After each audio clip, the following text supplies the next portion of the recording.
100% Barça, le podcast 100% Blaugrana du journal L'Indépendant.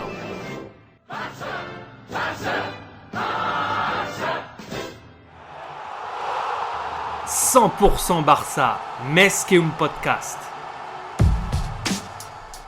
Hier soir, mardi 14 septembre, c'était le grand retour de la Ligue des Champions. Une Ligue des Champions avec du public dans les stades.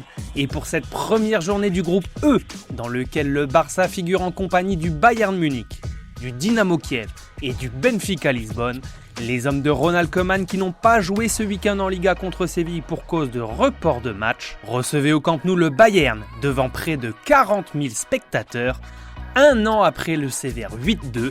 Pour l'occasion, les Blaugrana se présentaient dans un 3-5-2 avec Memphis Depay et Luc de Jong en attaque. Un Barça bien en place d'entrée de jeu mais face à des Allemands qui rentrent dans leur match après le quart d'heure de jeu. Très belle volée de Leroy Sané et la main ferme de Marc-André Ter Stegen pour sauver le Barça d'une première alerte. Un Barça pas vraiment dangereux en première mi-temps malgré un Depay qui s'est montré disponible. Les Catalans se font surprendre à la 34e minute par l'inévitable Thomas Müller. D'une frappe contrée par le jeune Eric Garcia, l'attaquant du Bayern prend Ter Stegen à contre-pied pour inscrire son 217e but sous les couleurs bavaroises. À la reprise, le Bayern reprend sa domination et c'est le jeune Jamal Musiala qui frappe. Ter Stegen est battu et le ballon ricoche sur le poteau. Robert Lewandowski pousse le cuir au fond des filets. C'est parti pour 30 minutes compliquées pour les hommes de Koeman qui décident de faire rentrer Philippe Coutinho à la 66e minute. Le Barça ne parvient pas à se procurer d'occasion et c'est le Bayern en compte qui inscrit le but du chaos. Le Bayern joue facile face à des Catalans inexistants en deuxième période.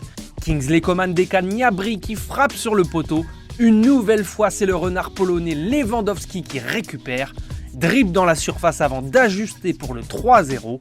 74 et 75e but en Ligue des Champions pour le joueur du Bayern. À jamais un des meilleurs attaquants de l'histoire de la compétition. C'est donc une entrée ratée pour le Barça en Ligue des Champions pour cette première saison post-Léo Messi, comme l'a souligné la presse espagnole ce matin. Un Barça peu inspiré offensivement, dans lequel un certain Antoine Griezmann aurait pu apporter quelque chose si le club n'était pas obligé de s'en séparer pour des raisons que l'on imagine autres que des raisons sportives.